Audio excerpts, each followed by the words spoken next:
Well, I think that in the United States, for the reasons I stated, there's a tradition of craft that's coming back. There was a movement for things that were made by machines. And of course, we have machines at Ghirardi. But tradition is really in the things that are hand-wrought. We can do wonderful things, like this mock-up that's outside this window. That was all put together with machines, and the heavy work was done by machine, but the really fine work was still done by hand, and the finishing is done by hand, and the edging is done by hand. And it's that something, when something is made by the human hand, and who was very, there was a letter that St. John Paul wrote when he was still Pope. And he wrote a letter to artists. And the letter said that artists and craftsmen are part of continuing the procreation of God's creation. Okay? God gave men and women hands, gave them minds and an eye. And so by using those, and the hands and the craft is a continuation of God's creation. And when you're doing something like a church, you want handmade products because it really is symbolic of the creation. It's very interesting, once again, there's a lot of political, I would say, anxiety about immigration. And immigration in the United States is what built the United States. Okay, literally.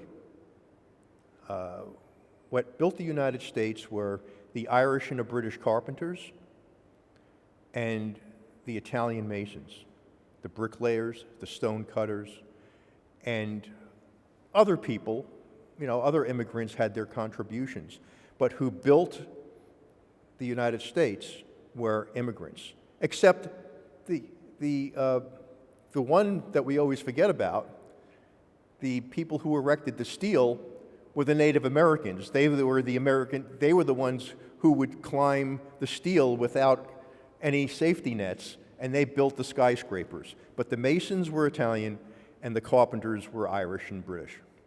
And the Germans, of course, had other skills as well. They made beer.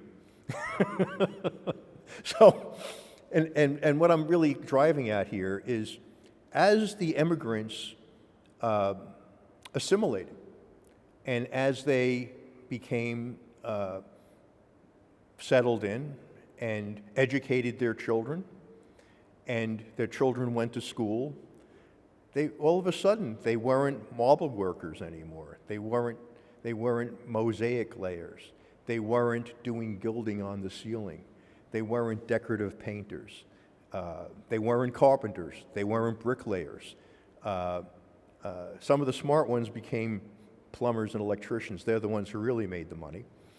But the other ones went to college, and they became lawyers, and they became doctors, and they became teachers, and they became professore, and so no more masons, no more bricklayers, no more carpenters. Where do you have to go to get really good masonry? Where do you have to go to get great stone cutters? You have to come back to Italy, because people and families like the Ghirardis taught their children maybe not the same thing. Now, Franco still cut stone with his hands, okay? Giuliano cut stone out of the mountain with machines, okay? And Daniele figures out how to put it together and how the factory runs. Anna knows the design, okay? And Stefano is, the maestro who makes it all work with the money.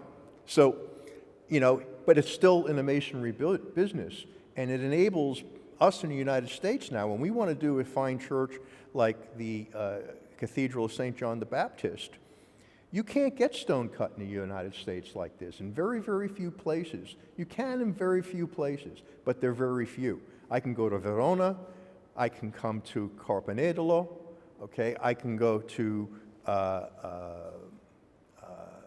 Massa, of course, but there are many places in Italy to get great cut stone. But the reason I like working with Ghirardi is because the Ghirardi family, I mean, I always say this, Franco designed his family for his business. He made sure he had an engineer, a financial guy, a geologist, and a designer.